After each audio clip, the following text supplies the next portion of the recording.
Hello everyone, today we are going to break down the most basic makeup look for hooded eyes. If you know absolutely nothing about makeup, this video will help you. And if you want to learn how to do eye makeup so that your hooded lids doesn't eat the eyeshadow the moment you open your eyes and doesn't turn into a mess 20 minutes later, so this is for you. This is a simple, basic makeup look for work, for wedding, for university, any event. And a makeup look that enhances the beauty of hooded eyes rather than making them look smaller, heavy, or puffier. To prevent your eyeshadow from creasing, you must remove everything from the lid that can destroy the makeup. Skin oil, eye cream, foundation, everything. I use micellar water, specifically that one from Bioderma, and it's for sensitive skin and works great as the first step in makeup removal. And make sure the eyelid is completely dry. Next, apply an eye primer or matte concealer. Apply a tiny amount to the inner corners and the mobile lid. If you apply too much, everything will crease no matter what you do next, even if you use dry eyeshadows on top. One tap and then blend it all the way up to the brow bone. Everywhere your eyeshadow will go. Make sure there are no harsh lines between your foundation and the concealer, okay? Otherwise, the eyeshadow will stick to that line. I blend it with a synthetic brush, but you can use your finger. The brush just works faster for me and gives a smooth application. And you don't need to be precise. You need to be fast. Stretching the product in all directions, sweep forward and back, side to side. I even go slightly past the brow into the temple area, just to make the eyeshadow blending seamless. Our blending direction will go toward the temple. This gives a lifting effect and softly changes the eye shape. Then take powder and a fluffy brush. This brush will be used for the rest of the makeup. Smooth the eyelids again, so there isn't even a hint of creasing while you were searching for the powder. This is my favorite powder. You can see the metal panel already. Definitely not my first one, as you already know, and I just love it. Powder the entire lid and the under eye area, 3 layers on each eye. It's white, matte, finely milled, and it doesn't settle into the texture. It brightens the area and makes the eyeshadow look cleaner on the lid, just because everything looks cleaner on a bright base, right? Now, let's move on to the palette. This is a basic palette for every occasion. You can find similar palettes in every brand actually, just look for one light shade, skin tone or maybe lighter, one matte eyeshadow or maybe slightly satin like mid-tone shade, like mine, for shaping the eye. It won't emphasize texture and will blur everything softly. It's almost the color of your contour, maybe bronzer, but a bit deeper. One shimmer shade for a festive look or a sparkle moment, and one matte dark brown shade for depth, eyeliner, maybe smoky eyes. How to apply eyeshadow? The most important rule is to relax your eyebrow muscles. Look straight into the mirror like you would when talking to someone. And if you raise your brows while applying makeup and then drop them later, the hood of the skin will cover everything you did on the mobile lid. How to choose the brush? So brushes are all different, and choose one fluffy brush, not too big, not too small. Everyone has different eyes, but from my experience with clients, medium-sized brush works best. And pick up the matte mid-tone brown shade. Touch the eyeshadow perpendicular, don't swirl, no swirling motions here at all. Pat the brush into the shadow instead. After picking up the color, either dab the brush onto the back of your hand first or onto any empty surface of the palette, like a mirror, the palette lid, whatever is comfortable for you. So where to place the color? Find the area we want to deepen. This will open up the eyes. I define the space between the brow bone and the lash line, the puffy part of the lid. We want to hide about 30% of that, more or less depending on your preferences and depending on your shape. Again, don't stretch the skin, brows relaxed, look straight ahead, and if the lid falls too much and you can't see where to apply, tilt your head slightly back and place the brush perpendicularly at the outer corner. Make a dot, push the brush into the crease to find where your eye starts, And then blend side to side many times, just a lot of times. And the first layer is just experimental to understand the pigment, the brush, and the blendability. It may look like nothing changed, but compare it to the other eye, you'll see a difference. Pick up more of the same shade, evenly distribute it again, and now deepen only the outer corner. How to lift the eye? So there are two directions. More lifted, just following the line from the side of the nose through the last lash. And if you want more natural, just following the shape of the lower lash line. Don't forget the lower lid. We erased the natural shadow with the concealer, which made the eye actually a little bit smaller. So we need to bring it back. And this same color I used to slim the nose a bit. I blur it along the sides to bring back natural shading. You can pinch or squeeze the brush a little to make it slimmer and work on smaller details. Find where the eye ends just along the lower lash line, and you can safely shade half of that area. You stay with the natural proportions, no panda effect, no overly rounded eyes.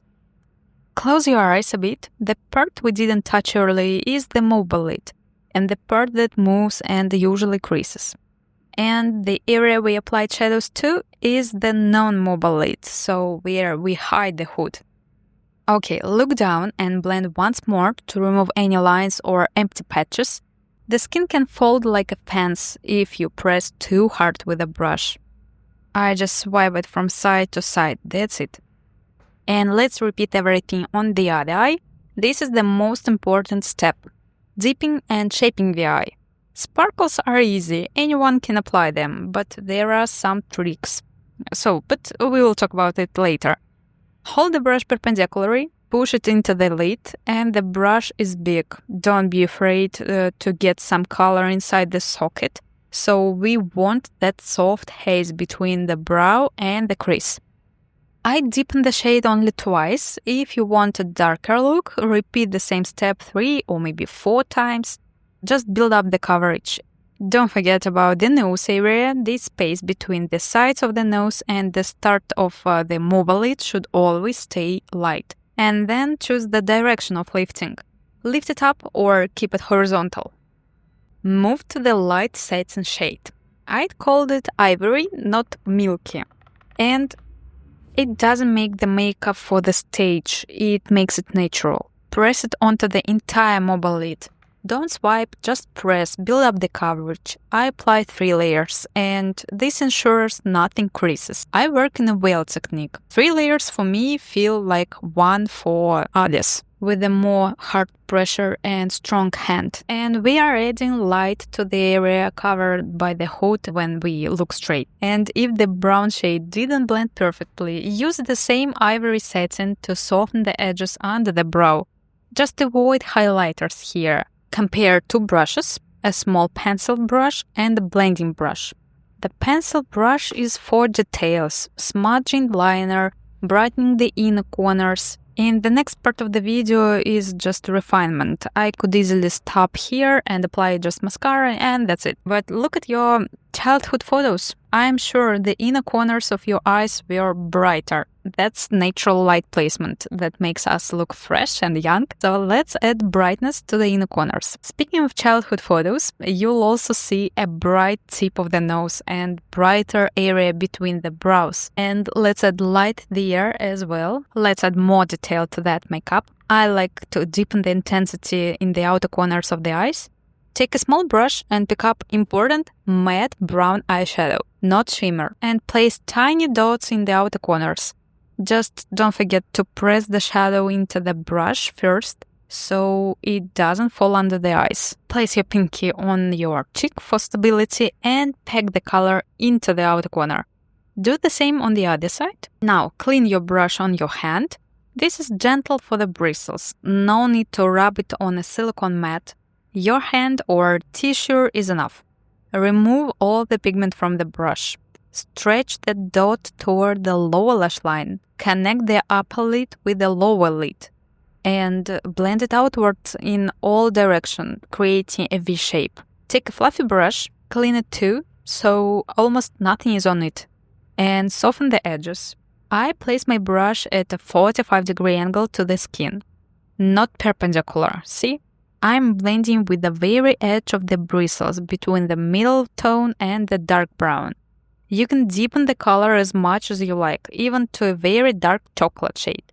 I don't need that, I like it this way. And also clean off any extra shadow under the eye guideline. Follow your lower lash line. Take a waterproof pencil. Add short strokes along the lashes on the outer corner. And you can blend it with your finger or with a brush. For a soft smoky effect, I pick up pigment straight from the tip of the pencil with the brush and darken the outer corner. Don't pull the skin too much, just support it slightly.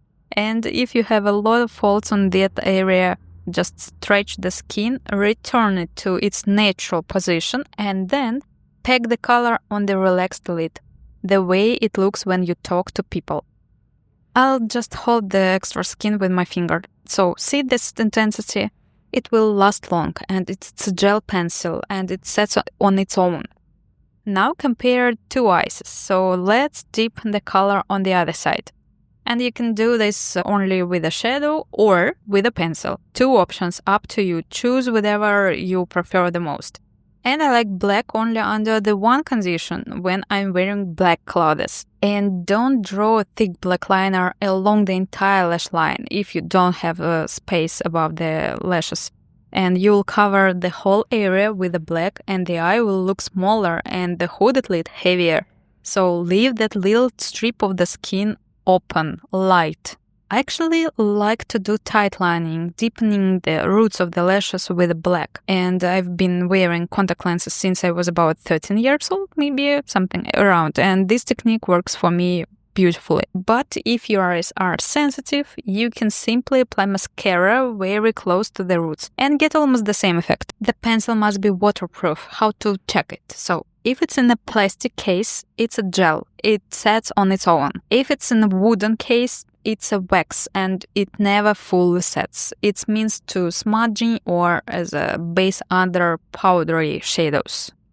And the one important thing, so even the most long-lasting and the most expensive pencil will transfer. If you apply it too light so that the eye becomes watery, tears will wash away anything that gets inside the eye. That's a natural protective mechanism, and I've been doing this for many years. More than 10 for sure, and of course I can do it quickly now, without smudging. Everything takes practice and experience, right? Mascara. Where would we be without the classic? Lashes for hooded eyes have always been a crucial element for adjusting the eye shape. So our type always tries to add lashes, extensions, strips, or at least a thicker mascara application. So why?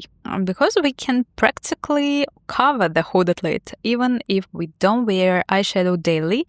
Mascara is a rule number one for us, right girls? So I look down into the mirror so I don't smudge the lid. And although when I'm filming, I feel like I have a superpower to apply mascara without a mirror or while looking straight into the camera, I always blink into the mascara one.